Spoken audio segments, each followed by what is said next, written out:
अल्हम्दुलिल्लाह वहदहु वस्सलातु वस्सलामु अला मन ला नबिय्य बअदा।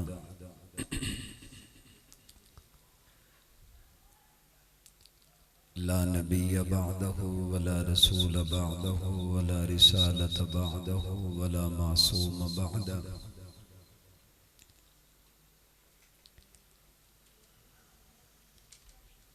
अम्मा बाद फ़क़द क़ाल अल्लाहु तबारक व तआला फ़िल कलामिल मजीद वल फ़ुरक़ानिल हमीद।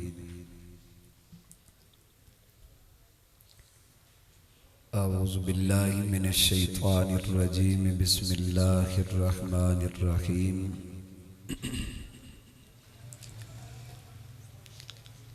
लक़द मन्नल्लाहु अलल मुअमिनीना इज़ बअस फ़ीहिम रसूला।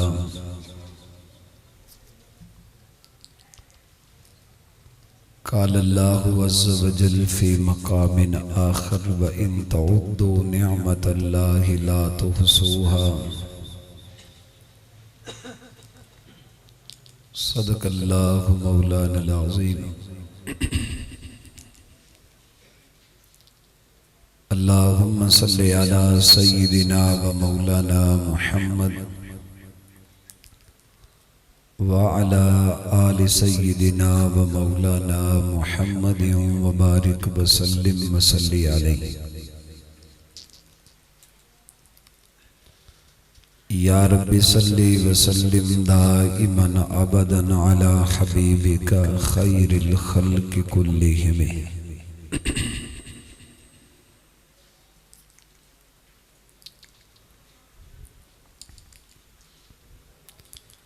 सलाम उस पर के जिसने बेकसों की दस्तगीरी की। सलाम उस पर के जिसने बेकसों की दस्तगीरी की। सलाम उस पर के जिसने बादशाही में फ़कीरी की। सलाम उस पर के असरारे मोहब्बत जिसने सिखलाए।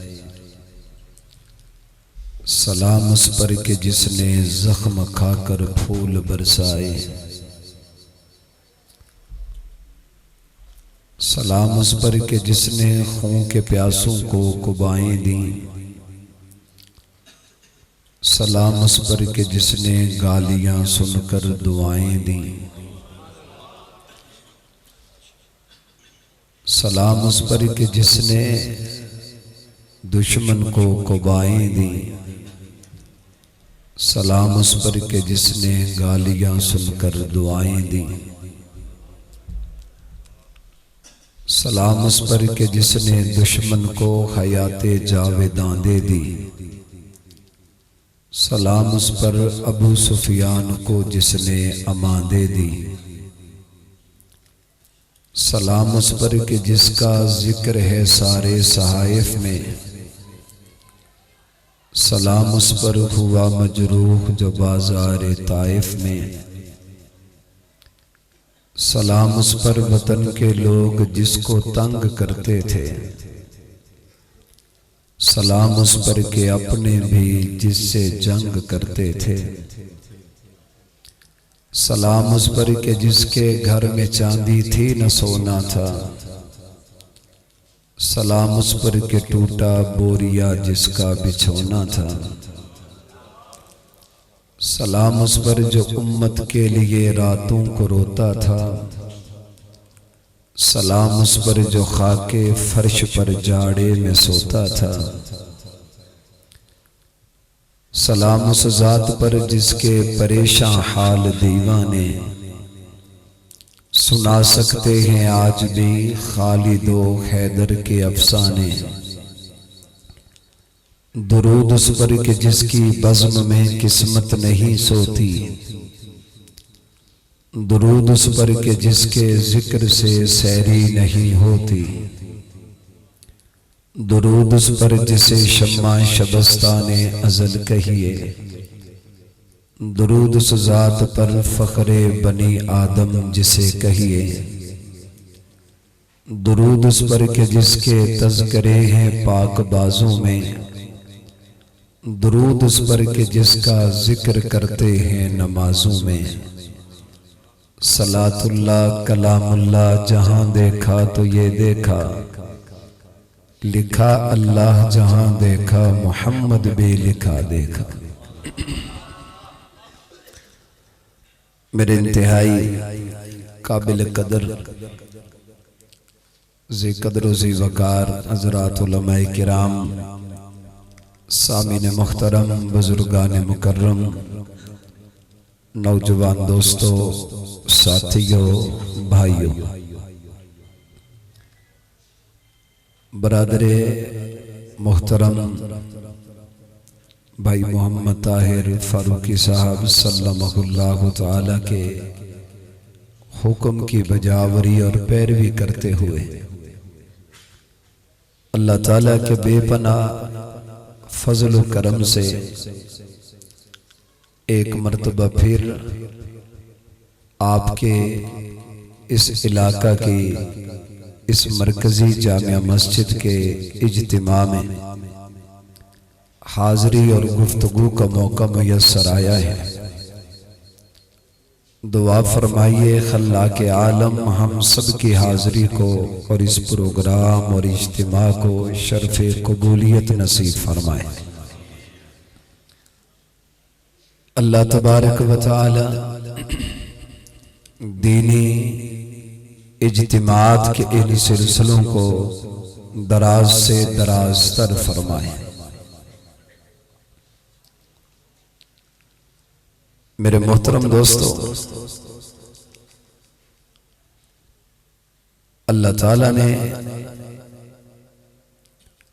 अपने कलाम पाक कुरान मजीद के अंदर इंसानों को कुछ चैलेंज दिए हैं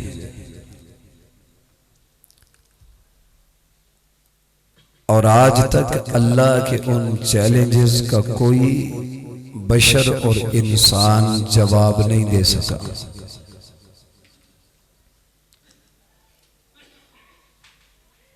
अल्लाह ने कुरान मजीद में जो चैलेंज इंसानों को दिए, उनमें से एक चैलेंज तो ज़माने रिसालत में उस वक़्त के मुशरिकीन मक्का को अल्लाह पाक ने उस वक़्त दिया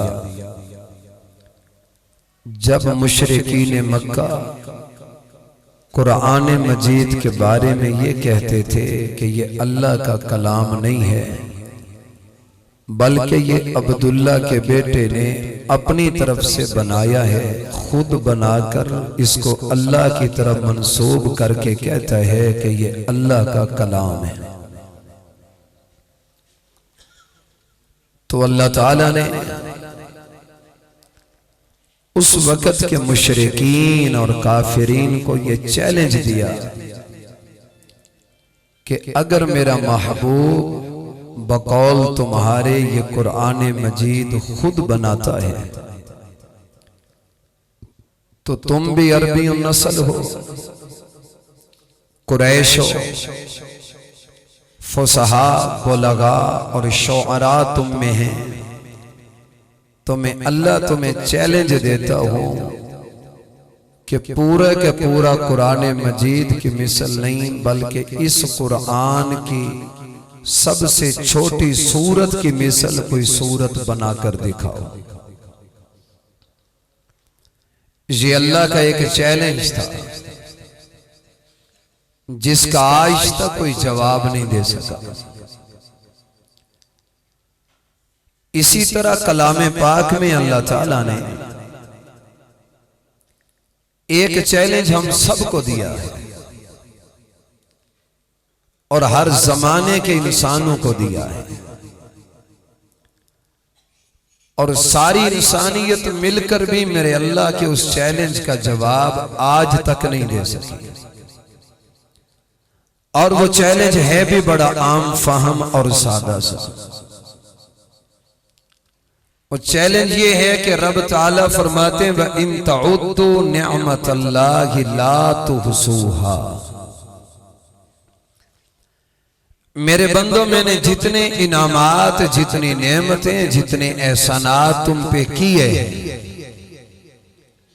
माहो साल शब रोज हर लम्हा तुम अल्लाह के जितने इनामात और नेमतों को इस्तेमाल करते हो, मैं अल्लाह तुम्हें चैलेंज दे के कहता हूं कि तुम सारे के सारे इंसान मिलकर मैं अल्लाह के इनामात और नेमतों को शुमार करके दिखाओ कि वो अल्लाह के इनामात और नेमतें हैं कितनी। आगे अल्लाह ने जवाब भी खुद इरशाद फरमाया, ला तुहसूहा, हमारी पावर और ताकत को, जिहानत और फतानत को, हमारे इदराक और हाफजे की कुव्वत को जानने वाली अल्लाह की जात खुद फरमा दी, अल्लाह तुहसूहा, सारी जिंदगी अल्लाह की नेमतों को शुमार करो, अल्लाह की नेमतों को गिनते रहो, शुमार करने की कोशिश करो। याद रखिएगा, अगर मेरा अल्लाह सारी इंसानियत को और पूरे आलम बशरियत को एक मैदान में मेरा अल्लाह जमा फरमाए, जरूरियात को खत्म कर दे, खाने की जरूरत ना रहे, पीने की जरूरत ना रहे, नींद की जरूरत ना रहे, कमाने की जरूरत ना रहे, उस वक्त आराम और सुकून की जरूरत भी ना हो, और मेरा अल्लाह इंसानों के जिम्मे ये लगाए कि 100 साल की तुम्हारे लिए उम्र है, तुम्हें खाने की फिक्र नहीं, पहनने की फिक्र नहीं, तुम्हारी जरूरियात को मैं अल्लाह ने खत्म कर दिया। अब मैं अल्लाह तुम्हारे जिम्मे ये काम लगाता हूं कि 100 साल तुम्हारे पास हैं, तुम सारे के सारे इंसान मैं अल्लाह के इनामात और नेमतों को शुमार करके दिखाओ। रब्बे मोहम्मद की कसम, सारी इंसानियत की 100 साल की जिंदगी का खात्मा हो सकता है, लेकिन अल्लाह की नेमतों को कोई शुमार नहीं कर सकता। इसलिए अल्लाह का ये चैलेंज है, वइन तउद्दू नेमत अल्लाह, ऐ मेरे बंदो मेरे इनामात और नेमतों को शुमार करके दिखाओ। अब यहां पर एक बात समझने की मैं चाहूंगा, मेरी इस तमहीदी कलिमात को तवज्जो से सिमात कीजिएगा, ताकि मैं एक उन्वान के ऊपर कुछ बातें अर्ज कर सकूं। याद रखिएगा, अल्लाह ने जो कुरान मजीद में चैलेंज दिया है, ये चैलेंज सारी नेमतों के बारे में नहीं है, इसलिए कि अगर सारी नेमतों के बारे में ये चैलेंज होता तो अल्लाह फरमाते वइन तउद्दू निआम अल्लाह, मेरी सारी नेमतों को शुमार करके दिखाओ। या अल्लाह मुफरद का लफ्ज लाया, वाहिद का लफ्ज इस्तेमाल किया और फरमाया नेमत अल्लाह, सारी नेमतों के मैं अल्लाह तुम्हें चैलेंज नहीं देता, बल्कि मेरी किसी एक नेमत को ले लो जो मैंने तुम्हें एक नेमत दी, फिर उस एक नेमत से तुम आगे फायदे कितने उठाते हो, उस एक नेमत से मेरे बंदो तुमने मफाद कितना लिया। मैं अल्लाह तुम्हें चैलेंज दे के कहता हूं, व इन तउद्दू नेमत अल्लाही ला तुहसूहा, मेरे बंदो सारी नेमतें तो दूर की बात है, अगर तुम सारे मेरे अल्लाह की किसी एक नेमत के फायदे भी शुमार करना चाहो, तुम्हारी जिंदगी खत्म हो सकती है, अल्लाह की किसी एक नेमत के तुम फायदे शुमार नहीं कर सकते। मिसाल के तौर पर जमीन अल्लाह की नेमत है, आसमान अल्लाह की नेमत है, पानी अल्लाह की नेमत है, हवा अल्लाह की नेमत है, फजा अल्लाह की नेमत है, सूरज सितारे अल्लाह की नेमत है, जमीन और आसमान अल्लाह की नेमत है, ये कायनात का जर्रा जर्रा ये मेरे अल्लाह की नेमत है। हम इन सारी नेमतों को एक तरफ रखते हैं, अल्लाह ने जो वजूद मुझे और आपको दिया, ये सर के बालों से लेकर पांवों के नाखून तक ये इंसानी वजूद, ये इंसानी मशीनरी, इसका एक एक उज़्व अल्लाह की नेमत है। सारा अल्लाह की नेमत, आंख अल्लाह की नेमत, दिलो दिमाग अल्लाह की नेमत, जबान अल्लाह की नेमत, हाथ और पांव अल्लाह की नेमत। अब मेरे अल्लाह का चैलेंज सुनिएगा, अल्लाह का चैलेंज है, भाई तउद्दू नेमत अल्लाह, मेरे बंदो अपने इंसानी वजूद में से या इस कायनात की नेमतों में से किसी एक नेमत को ले लो और उसके फायदे शुमार करना शुरू करो। आंख एक नेमत है, इसके फायदे कितने? ज़बान एक नेमत है, इसका फायदे कितने? कान अल्लाह की नेमत है, इसके फायदे कितने? दिलो दिमाग अल्लाह की नेमत है, इसके फायदे कितने? बाहर चलिए, पानी अल्लाह की नेमत है, इसके फायदे कितने? सूरज सितारे सैयारे अल्लाह की नेमत है, इसके फायदे कितने? रब का चैलेंज है, वही तउद्दू नेमत अल्लाही ला तुहसूहा। और मेरे बंदो किसी एक नेमत को लेकर अगर तुम फायदे शुमार करना चाहो, अल्लाह का चैलेंज है, तुम्हारी जिंदगी का खात्मा हो सकता है। तुम अल्लाह की किसी एक नेमत के फायदे सारी जिंदगी शुमार नहीं कर सकते हो। जाकर सुभान अल्लाह क्या है, जाकर सुभान अल्लाह कहिए, भाई तउद्दू नेमत अल्लाह। अब मैं मिसाल एक देकर उन्वान पे आता हूं। अल्लाह का चैलेंज एक नेमत के बारे में, मसलन दिल अल्लाह की नेमत, दिमाग, कान, जबान, हाथ, पांव, गुर्दे, दिमाग सारा अल्लाह की नेमत है ना, हम सबको छोड़ देते। ये आंख अल्लाह की नेमत है ना, बोलिए अल्लाह की नेमत है ना, आंख अल्लाह की नेमत है। इस नेमत के फायदे कितने? ला तो कोई गिन तो नहीं सकता, लेकिन आइए जरा कोशिश करते हैं कि सुबह से लेकर शाम तक इस आंख से हमने मफाद कितना लिया। ये आजकल मोबाइल में हम अलार्म लगा के सोते हैं ताकि फजर की नमाज के लिए जाग हो जाए। जैसे अलार्म बजाना, आंख खुली, हमने टाइम देखा, भी 5 बज गए, ये आंख का काम शुरू।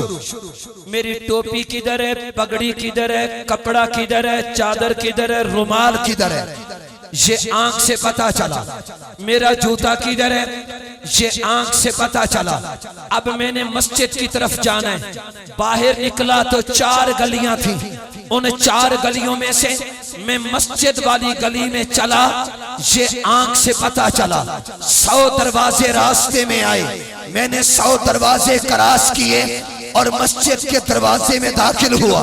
ये पहचान कैसे पता चली? ये आंख का काम है। मैं मस्जिद में पहुंचा, ये सकावा है, मैंने वुजू करने, ये वाशरूम है, मैंने संजे के लिए जाने, कज़ाए हाजत के लिए जाने, ये आंख का काम है। ये मस्जिद का सैन है, ये बरामदा है, ये हाल है, ये आंख ने बता दिया। मैं इमाम के बराबर नहीं खड़ा हुआ, मैं मुक्तदियों से आगे नहीं खड़ा हुआ, मैं इमाम से आगे नहीं गया। मुझे कैसे पता चला ये इमाम है, ये मुक्तदी है?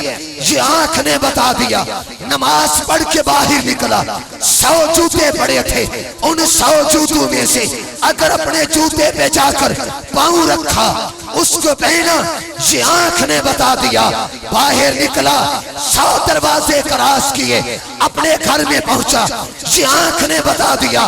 घर दाखिल हुआ, ये मेरी बहन है, ये मेरी बेटी है, ये मेरी बीवी है, ये मेरी माँ है, ये मेरा बाप है, ये मेरा भाई है। ये रिश्तों की पहचान किससे हुई? ये आंख ने बता दिया। जिम्मेदार जमीन पे जाता है, ताजर तिजारत के लिए जाते हैं, सुबह से लेकर शाम तक इसे एक आंख से फायदे कितने लिए? रब का चैलेंज है, वही तउद्दू नेमत अल्लाही ला तुसूहा। और मेरे बंदो, मैंने तुम्हें जो आंख की नेमत दी है, सारी जिंदगी गिनना चाहो तुम अल्लाह की एक नेमत के फायदे शुमार नहीं कर सकते हो। अब एक बात सुनिए, आंख एक नेमत है, बोलो यार, फायदे कितने? सारे बोलो, सारे बोलिए, बेशुमार।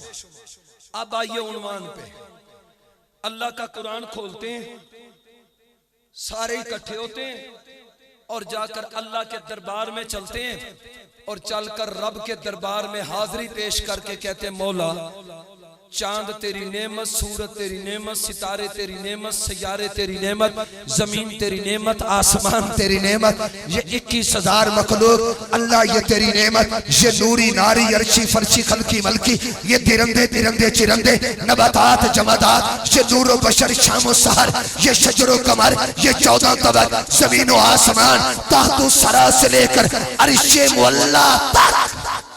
मेरे अल्लाह तेरी सारी नेमतें हैं ना, हम तेरे दरवाजे पे आए हैं। अल्लाह तू बता, इस कायनात पर तेरा सबसे बड़ा इनाम और नेमत क्या है?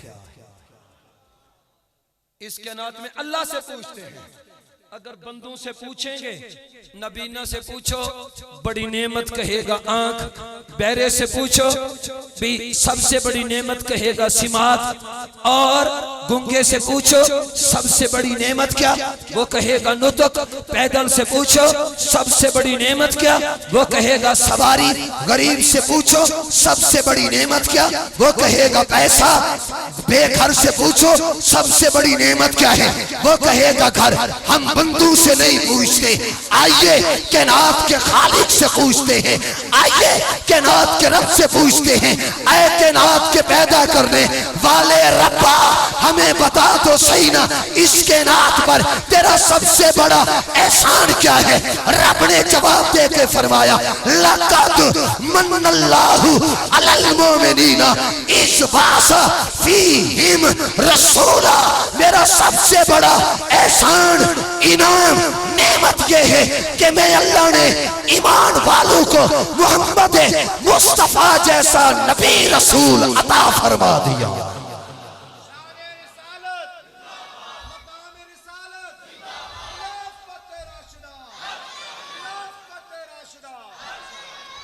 जाकर सुभान अल्लाह कहो। आँख अल्लाह की नेमत है, ज़बान अल्लाह की नेमत है, जमीन अल्लाह की नेमत है, आसमान अल्लाह की नेमत है। लेकिन रब बताते हैं, लक़द मन्नल्लाह, मेरा ईमान वालो, तुम्हें आंख दी तुम्हारी जरूरत थी, तुम्हें दिल दिया तुम्हें जिंदा रखना था, तुम्हें जमीन दी तुम्हें जमीन पे घुमाना था, आसमान दिया, चांद सूरज सितारे दिए, ये तुम्हारी जरूरत है। लेकिन ईमान वालों, अगर मैं अल्लाह से पूछोगे तेरा सबसे बड़ा एहसान क्या है, इनाम क्या है, नेमत क्या है, फरमाया लक़द मन्नल्लाहु अलल मोमिनीना इज़ बअसा फ़ीहिम रसूला। इस कायनात पर अल्लाह का सबसे बड़ा अगर इनाम है तो ज़ाते मोहम्मद मुस्तफा। और चकवाल के दोस्तों, आंख के बगैर गुजारा चल सकता है, जबान के बगैर गुजारा चल सकता है, जिस्म के बगैर गुजारा चल सकता है, हवा और पानी के बगैर गुजारा चल सकता है, ज्यादा से ज्यादा मर जाएंगे। लेकिन याद रखिएगा, इस कायनात में ईमान वाले का हवा के बगैर गुजारा मुमकिन, बोलने के बगैर गुजारा मुमकिन, मकान के बगैर गुजारा मुमकिन, दिलो दिमाग के बगैर गुजारा मुमकिन। रब्बे मोहम्मद की कसम, हमारा हर चीज के बगैर गुजारा चल सकता है। अगर गुजारा नहीं चलता तो मुस्तफा के बगैर गुजारा नहीं चल सकता। हमारा पाक मोहम्मद के बगैर गुजारा मुमकिन है, हमारा नबी के बगैर गुजारा नहीं चल सकता। हाँ जी, अब एक बात और सुनिएगा, आंख अल्लाह की नेमत है, बोलिए बोलिए बोलिए, नेमत है ना। फायदे कितने? सारे बोलिए, फायदे कितने? आंख नेमत फायदे बेशुमार, जबान नेमत फायदे बेशुमार, कान नेमत फायदे बेशुमार। चकवाल दीदवाल के दोस्तों में आपसे पूछता हूँ, जब आंख के फायदे कोई नहीं गिन सकता, जबान के फायदे कोई नहीं गिन सकता, इनके फायदे बेशुमार है, फिर मैं आपसे पूछता हूँ अल्लाह के सबसे बड़े इनाम और नेमत मोहम्मद मुस्तफा की जात के कितने फायदे हैं? जाते रसूल के कितने फायदे, जाते रिसालत माप के कितने फायदे। अगरचे है तो ला तो कोई गिन नहीं सकता, लेकिन अगर कोई साहिब ज़ौक़ बाशौक़ इश्क़ मुस्तफ़ा में डूबा हुआ, अगर कोई ज़ाते रसूल के फायदों को गिनना चाहे, शुमार करना चाहे कि नबी की ज़ात के फायदे कितने हैं, गिन तो कोई नहीं सकता, लेकिन अगर वो नंबर लगाए, पहला नंबर, दूसरा, तीसरा, चौथा, पांचवा, और नंबर लगाकर आपको बताए ज़ाते रसूल का पहला फायदा ये है, दूसरा ये है, तीसरा ये है, हर कोई अपने ज़ौक़ के मुताबिक बताएगा। मैं एक तालिबुल इल्म हूं, अगर कोई मुझसे पूछे नबी की ज़ात का सबसे पहला, सबसे बुनियादी और सबसे बड़ा फायदा इस कायनात को क्या मिला, चकवाल के दोस्तों तवज्जो कीजिएगा, मैं कहता हूँ ज़ाते रसूल के फवायद में से सबसे पहला फायदा जो इस कायनात को मिला वो ये था, अब्द थे, अब्दियत नहीं थी, बंदे थे, बंदगी नहीं थी, इंसान थे, इंसानियत नहीं थी, ज़ाते खुदा थी, ज़ाते खुदा की मारिफत और पहचान नहीं थी। काबतुल्लाह था, लेकिन काबतुल्लाह का पर्दे का तवाफ नहीं था, मक्का था, मुकरमा नहीं था, मदीना था, मुनव्वरा नहीं था। फिर क्या हुआ, 22 अप्रैल को 571 ईस्वी को रबीउल अव्वल में 9 तारीख को सोमवार के दिन हजरत आमना की झोली में अब्दुल्लाह के घर में, अब्दुल मुत्तलिब के घराने खानदान में, मक्का की सरजमीन पर बकौले खसैस कुबरा 4:27 पर अल्लाह ने एक आमना के लाल को पैदा किया। 40 साल की हयात तय्यबा उस नबी ने गुजारी। फिर क्या हुआ, फिर क्या हुआ, अब्द को अब्दियत मिल गई। क्या हुआ, इंसान को इंसानियत मिल गई। क्या हुआ, बंदे को बंदगी मिल गई। क्या हुआ, रब का दारो मिल गया। चकवाल के दोस्तों, ये बंदगी, ये इबादत, ये रियासत, ये तकवा, ये नमाज, ये रोजा, ये हज, ये ज़कात, ये कुर्बानी, ये रकू, ये ज़िक्र, ये सजदा अगर तुझे और मुझे मिला है तो मुस्तफा के सदके मिला है।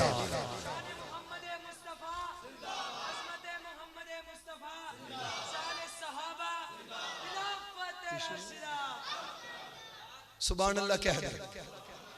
अब्द की अब्दियत मेरे मोहम्मद अरबी का सदका, हुजूर न आते बंदे को बंदगी न मिलती, आका ना होते इंसान को इंसानियत न हो मिलती, आका ना आते। बल्कि इससे बढ़कर एक जुमला कहता हूं, ये स्पीकर, ये इंतजाम, ये आपकी तशरीफ आवरी, ये मेहमानों का आना, ये चरागा, कुमकुमे, बत्तियां, इंतजाम, इंसराम। अगर कोई भाई ताहिर फारूकी साहब से पूछे, ताहिर भाई आपने ये इतना इंतजाम क्यों किया, तो ताहिर भाई कहेंगे मैंने इंतजाम इसलिए किया कि हजरत शाह जी ने आना है, इसलिए इंतजाम किया।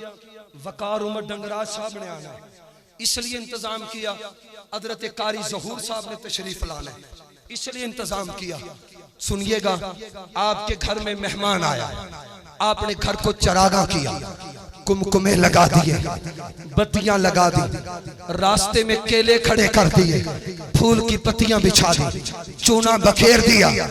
मेहमान आया, आपने गाड़ी खोली, मेहमान का हाथ पकड़ा और अपने चरागा शुदा घर को दिखाकर कहा, पता है ये चरागा क्यों किया, पता है ये कुमकुमे क्यों चले, पता है ये फूल की पत्तियां क्यों निछावर हुई। मेहमान पूछते क्या हुआ, कहते जी ये इसलिए इंतजाम किया आपने आना है, इसलिए बत्तियां जली, आपने आना है। ये कायनात की रानाइयां, ये कायनात की खुशबुएं, ये कायनात की रौनकें, ये कायनात की इज्जतें, ये कायनात की अजमतें, आइए रब ताला से पूछते हैं, मौला तूने आसमान को बुलंदियां क्यों दी, जमीन को बिछाया क्यों, खलकत को पैदा क्यों किया, ये कायनात का जर्रा जर्रा पैदा क्यों किया। रब जवाब देते हैं, लौलाका लमा खलक़तुल अफ़लाका, कायनात के लोगों अगर मैं अल्लाह ने ये कायनात बनाई है तो मुस्तफा के सदके पैदा की है। मैंने ये कायनात इसलिए बनाई है कि मेरे मोहम्मद मुस्तफ़ा ने इस दुनिया में आया। मैंने कायनात इसलिए बनाई है कि मेरे आका की तशरीफ आवरी है। तो आंख के फायदे नहीं गिन सकते, दिल के फायदे नहीं गिन सकते, जबान के फायदे नहीं गिन सकते, तो जाते रसूल के फायदे भी बोलो। लेकिन अगर कोई शुमार करने पे आएगा तो बताया जाएगा, अब्द की अब्दियत सदका मोहम्मद मुस्तफा, बंदे की बंदगी सदका मोहम्मद मुस्तफा, इंसान की इंसानियत सदका मोहम्मद मुस्तफा, रब की मारिफत और पहचान सदका मोहम्मद मुस्तफा, ये तौहीद की शमे सदका मोहम्मद मुस्तफा, ये रिसालत का पैगाम सदका मोहम्मद मुस्तफा, ये कायनात का वजूद सदका मोहम्मद मुस्तफा, ये मस्जिद और मदरसा सदका मोहम्मद मुस्तफा, ये मेरी इज्जतें, ये आपकी शौकतें, ये दाढ़ियां, ये टापियां, ये पगड़ियां, ये कायनात का जर्रा जर्रा अगर आज कायनात में है तो मेरे मीठे मोहम्मद के सदके बना। इसलिए तो कहने वाले ने कहा था, सबसे पहले मशीयत के अनवार। जाग रहे हो, जाग रहे हो। हजरत ननोतवी के पास एक पढ़ा लिखा अंग्रेज आया और आकर कहने लगा, मौलाना मैं आपसे सवाल पूछना चाहता हूँ। मौलाना फरमाया, क्या बात है? कहने लगा, जी ये बताएं, पहले हजरत आपके नबी बने थे या आदम बने थे? नबुव्वत पहले आदम को मिली थी या आपके नबी को? तो हजरत ननोतवी रहमतुल्लाह अलैह ने फरमाया, सबसे पहले नबुव्वत अल्लाह ने मेरे नबी को दी थी, फिर नबी के सदके से सबको नबूवत मिली है। वो अंग्रेज था, रियाजीदान था, पढ़ने वाला था। कहने लगा, मौलाना बात समझ में नहीं आई, जो चीज बनती पहले है वो नजर भी तो पहले आती है ना। दीवार पहले बनेगी नजर आएगी, छत पहले बनेगी नजर आएगी। बंदा कहने लगा, ननोतवी समझ में नहीं आई, आदम पहले बना तो नजर पहले आया, नूह नबी पहले बना तो नजर पहले आया। अगर आपका नबी पहले बना है तो आपका नबी तो नजर नहीं आया, नजर नहीं आया। जो चीज बनती पहले है वो नजर भी सबसे पहले आती है। अब तवज्जो, जो कि पढ़ा लिखा था, अंग्रेजी दान था, रियाजी दान था। हजरत ने फरमाया, वर्का लिया और फरमाया, देखो कभी प्रकार के साथ वर्के पे गोल दायरा बनाया? क्या लगा, जी बनाया है। तवज्जो मेरी तरफ, गोल दायरा बनाया? कहते जी बनाया। हजरत ननोतवी ने फरमाया, प्रकार की दो नोकें होती हैं, एक नोक को वर्क पे रखा जाता है, दूसरी नोक के साथ पेंसिल रखने की जगह होती है, पेंसिल डालकर बंद करके अब उस नोक को वर्क पे रख के पेंसिल को घुमाया जाता है। जैसे ये पेंसिल घूमती जाती है, गोल दायरा बनता जाता है। हजरत ननोतवी ने उस अंग्रेज से पूछा, ये बता इस गोल दायरे में सबसे पहले क्या बना? वो कहने लगा, जी वो मरकजी नुक्ता, और जब प्रकार नीचे रखी पहले पहले नुक्ता बनाना। कहा, जी वो मरकजी नुक्ता जिसके ऊपर प्रकार रखी ये सबसे पहले बना। हजरत ननोतवी ने फरमाया, फिर ये बता, ये मरकजी नुक्ता बना तो सबसे पहले है, नजर पहले क्यों नहीं आया? अगर ये बना सबसे पहले है तो नजर पहले क्यों नहीं आया? फरमाया, जिस तरह प्रकार वाला वर्क के ऊपर गोल दायरा बनाता है, ये मरकजी नुक्ता जो बना तो सबसे पहले है, लेकिन जब गोल दायरा बन चुका था, इस गोल दायरा बनाने वाले ने इस प्रकार को उठाया, वह मरकजी नुक्ता नजर आया था। देवबंदियत का सरखेल देवबंदियत का इमाम कासिमुल उलूम वल खैरात दारुल उलूम देवबंद के बानी हजरत ननोतवी ने कहा, इस गोल दुनिया का मरकजी नुक्ता मेरे पाक मोहम्मद की जात है। इस दुनिया का मरकजी नुक्ता मेरे नबी की, अल्लाह ने सबसे पहले बनाया तो मेरे नबी को था। फिर जिस तरह गोल दायरा बनता गया, आदम आ गए, नूह आ गए, नबी सारे अंबिया आते गए। जब सारे नबियों की नबुव्वत मुकम्मल हो चुकी, अब अल्लाह ने आमना का लाल भेजा, अब अल्लाह ने साहिबे कुरान को भेजा, अब अल्लाह ने साहिबे शरीयत को भेजा, अब अल्लाह ने आमिना के लाल को भेजा।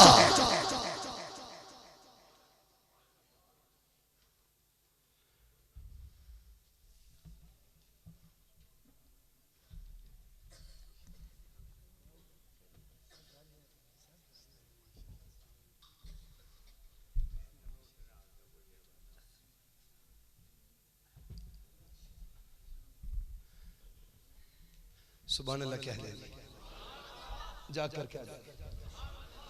हमारे मुल्क पाकिस्तान बल्कि दुनिया नात की एक अजीम और मुनफरिद आवाज, जिनको इस वक्त न सिर्फ हमारे जवानों की, हमारे बुजुर्गों की, हमारे साहिबे ज़ौक़ लोगों की हिमायत हासिल है, बल्कि इस वक्त हजरत शाह जी दामत बरकातुहुल आलिया हमारे वो खुश नसीब नात खान है कि जिनको इस वक्त हमारे पूरे के पूरे अकाबरीन की सरपरस्ती और हिमायत हासिल है। अल्लाह इनके सोज़ो सास में मजीद बरकत नसीब फरमाए। मैं बात को इख्तिताम के जाने बुलाता हूँ। हजरत ननोतवी ने फरमाया, जिस तरह गोल दायरा बनाने वाले ने प्रकार को उठाया, ये मरकजी नुक्ता बना सबसे पहले था, नजर सबसे बाद में आया। इसी तरह इस गोल दुनिया का मरकजी नुक्ता वो आमना का लाल मोहम्मद मुस्तफ़ा है। इस कायनात का मरकजी नुक्ता वो हुजूर की जात है। अंग्रेज को लाजवाब किया, तब हजरत ननोतवी ने कहा था, सबसे पहले मशीयत के अनवार से नक्श रूहे मोहम्मद बनाया गया, फिर उसी नक्श से मांग कर रोशनी बज़्म कौनो मकान को सजाया गया। वो मोहम्मद भी, अहमद भी, महमूद भी, हुस्न मुतलक का शाहिद भी, मशहूद भी, इल्म व हिकमत में वो गैर महदूद भी, ज़ाहिरन उम्मियों में उठाया गया।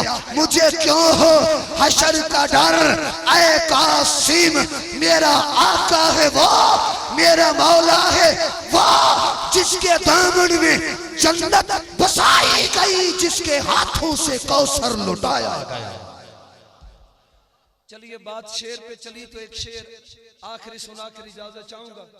हमारे दारुल देवबंद के सबसे पहले शागिर्द जो बाद में शेखुल हिंद के नाम से मशहूर हुए, जिनका नाम था असीर माल्टा, शेखुल हिंद हजरत मौलाना शेख महमूद हसन देवबंदी रहमतुल्लाह अलैह। सुनिएगा ज़ौक़ में, डॉक्टर अल्लामा मोहम्मद इकबाल जो तेरा और मेरा कौमी शायर है, एक दिन अल्लामा इकबाल ने दोस्तों को कहा, मैंने बड़े शेर लिखे हैं, बांगे दरा, बाले जबरील, शिकवा जवाब शिकवा, बड़ी किताबें अशार के मैंने लिखी हैं। अगर कोई बंदा मेरी सारी किताबें, सारा दीवान, सारा कलाम, सारी शायरी उठाए और जाकर देवबंद के बेटे महमूद हसन देवबंदी को दे दे और उससे जाकर कहे कि नबी की नात के लिखे हुए 4 फिक्रे मुझे दे दे, तुझे अल्लामा इकबाल सारा दीवान, सारा कलाम, सारी शायरी देने के लिए तैयार है। बंदा बड़ा हैरान हुआ, कहते डॉक्टर इकबाल तो अरबी का शायर है, फारसी का शायर है, शायर मशरिक़ है, दुनिया तेरे अशार की दीवानी है, तेरी बड़ी बड़ी किताबें हैं, बड़े बड़े दीवान और कलाम हैं, तो एक मौलवी को मस्जिद और मदरसे में बैठे हुए एक मुल्ला और मौलवी को सारा दीवान देता है और उसके बदले में नबी की नात के लिखे हुए 4 मिसरे लेता है। आई इकबाल ये तो बता वो 4 मिसरे कौन से हैं? अल्लामा इकबाल ने तड़प कर कहा था कि देवबंद के बेटे ने नाते रसूल के 4 मिसरे लिखकर कहा, ऐ जन्नत तुझ में हूरो कसूर रहते हैं, मैंने माना जरूर रहते हैं, मगर मेरे दिल का तवाफ कर जन्नत के मेरे दिल में हुजूर रहते हैं। व इन तउद्दू नेमत अल्लाह, अल्लाह की नेमतें तुम शुमार नहीं कर सकते। जब आम नेमत के फायदे शुमार नहीं कर सकते तो ज़ाते रसूल के फायदे कितने। आखिरी गुजारिश, बाकी वो हमारे कराची के एक मौलवी साहब हैं, मौलाना औरंगजेब फारूकी साहब, वो एक बात कहा करते हैं, कहते हैं मौलवी दी आखिरी गाल कनो ते पंजाब वाले दी नेड़े कनो अल्लाह बचा ले। जब मौलवी कहे ना आखिरी बात, समझ लो अभी इसने 11 बातें कहनी, लेकिन मेरी ओरिजिनल आखिरी बात है। मेरे दोस्तों तवज्जो, ज़ाते रसूल का पहला फायदा अब्द थे, अब्दियत, बंदे थे, बंदगी नहीं थी। खुदा था, खुदा को जानता कौन था। ये सारा कुछ मिला तो मोहम्मद मुस्तफा के सदके में। वो एक यहूदी और मुसलमान की आपस में मुलाकात हो गई, तो मुसलमान से यहूदी पूछने लगा तू किसका कलमा पढ़ता है। मुसलमान ने कहा मैं मोहम्मद रसूलुल्लाह सल्लल्लाहु अलैहि वसल्लम का कलमा पढ़ता हूं। मुसलमान ने पूछा तू किसका कलमा पढ़ता है, तो यहूदी कहने लगा मैं हजरत मूसा का कलमा पढ़ता हूं। तो मुसलमान को यहूदी कहने लगा अच्छा यार ये बता तू मूसा को मानता है। हम तो सबको मानते हैं ना, माशाल्लाह सबको मानते हैं ना। मुसलमान कहने लगा क्यों नहीं जी, मैं तो हजरत मूसा को मानता हूं। तो यहूदी कहने लगा देखो तू हजरत मूसा को मानता है, मैं भी मानता हूं, मोहम्मद को तू तो मानता है, मैं नहीं मानता। इससे पता चला मूसा पे हम दोनों मुत्तफिक हैं और आमना के लाल की जात पे झगड़ा है। लिहाजा जिस पे झगड़ा होता है तू भी छोड़ मैं भी छोड़ू, और जिसके ऊपर इत्तेफाक होता है तू भी ले मैं भी लूं। जब उसने ये फलसफा गढ़ा ना और मुसलमान की अकल पे बात लगी, मुसलमान कहने लगे कौन सा मूसा। उसने कहा वही मूसा जिसको अल्लाह ने नबी पैगंबर रसूल बनाया, फिर उनके घर में पाला। मुसलमान कहने लगा कौन सा मूसा। कहने लगा यार वही मूसा जिसको अल्लाह ने तौरात किताब दी। मुसलमान कहने लगा कौन सा मूसा। कहता यार वही मूसा जो फिरौन की फौजें और हजरत मूसा के मानने वाले निकली, मौजें और फौजों का टकराव होना बाकी था। अल्लाह ने दरिया के दामन को चीर कर रास्ता बनाया और अपने नबी को पार किया, अब फिरौन को तबाह बर्बाद किया। वही मूसा। मुसलमान कहने लगा कौन सा मूसा। कहता यार वो मूसा जिसको माँ ने लकड़ी की संदूक में डालकर दरिया में बहाया था। मुसलमान कहने लगा कौन सा मूसा। जब हर सवाल पे मुसलमान ने कहा कौन सा मूसा, कौन सा मूसा, यहूदी को गुस्सा आया और गुस्से में आकर कहने लगा अभी तो तू कहता था मैं मूसा को मानता हूँ, अब तो हर बात पे कहता है कौन मूसा, अब हर बात पे सवाल करता है कौन मूसा। मुसलमान तड़प के जवाब देते कहते याद रख मैं मूसा को मानता तो हूँ, लेकिन उस मूसा को मानता हूँ जिसके नबी होने की खबर मुझे सच्चे मोहम्मद मुस्तफा ने दी। खुदा की कसम अगर मेरा नबी मुझे हजरत मूसा का तारफ न बताता, मुझे किसी चीज का इल्म नहीं था। तो दोस्तों हमारी नमाजों से लेकर हमारी अदना से अदना इबादत तक, तातु सरा से लेकर अर्शे मोल्ला तक, ये कायनात का जर्रा जर्रा ये सदका है मोहम्मद मुस्तफा का, ये सदका है कायनात के आका इमाम कायनात का। आइए आइए उस इमाम कायनात के दामन में, आइए उस सुन्नते नबविया के दामन को लीजिए, शरीयत मुहम्मदिया के दामन को लीजिए। आखिरी शेर हजरत अजीज रहमान शाह साहब दामत बरकात मुलालिया की नजर करके बात से खत्म करूंगा। एक नाज़िम चिश्ती साहब होते थे मरहूम, वो रबीउल अव्वल में एक शेर पढ़ते थे, वो शेर सुनिएगा और उसमें गोता लगाते जाइएगा, बड़ी लंबी तकरीर उस पे हो सकती है। नाज़िम चिश्ती कहा करते थे समझा नहीं हुनूज मेरा इश्क़े बेसबात, समझा नहीं हुनूज मेरा इश्क़े बेसबात, तो कायनात हुस्न है या हुस्न कायनात? समझा नहीं हुनूस मेरा इश्क़ बेसबात, तो कायनात हुस्न है या हुस्न कायनात? ये समझ नहीं कोई सकता कि सारी कायनात का हुस्न मुस्तफ़ा की जात है या मुस्तफ़ा की जात की वजह से सारी कायनात का हुस्न है। अहलो सुन्नत वल जमात अकाबरीन उलमाए देवबंद का अकीदा और ईमान और नजरिया ये है, सारी कायनात का हुस्न मुस्तफ़ा की जात में जमा है। और ये सारी कायनात का हुस्न आमना के लाल मोहम्मद मुस्तफा के हुस्न की खैरात और सदका है। आपसे इतना कहता हूँ, उठ मरते मुजाहिद होश में आ, तामीर खिलाफत पैदा कर, क्यों फिरके फिरके होता है, अब एक जमात को पैदा कर तो भी तरक्की दुनिया में, असबाब तिजारत पैदा कर, कारून की दौलत ठुकरा दे, उस्मान की दौलत पैदा कर, इस्लाम में गर तू बढ़ता है, जुल्म से फिर क्यों डरता है, या इस्लाम का नाम ना ले, या शौके शहादत पैदा कर, दिल से को घबराए ना, हालात बदलने वाले हैं, जो कांटे बनकर आए थे वो लम्हे टलने वाले हैं, मजलूमों की आहों ने शोलों की अदाएं कह ली हैं, ये कह तो कबस बेगानों के जालिम बदलने वाले हैं, हिम्मत नहीं तूफानों में जज्बों को हमारे छीन सके, ये जितना हमको कुचलेंगे हम उतना उछलने वाले हैं। एक मर्दे कलंदर अपनी तकरीर के आखिर में यूं कहा करता था, फना फिल्लाह की तह में बका का रास मुज़मर है, जिसे मरना नहीं आता उसे जीना नहीं आता। व आखिर दावाना अनिल हम्दुलिल्लाहि रब्बिल आलमीन।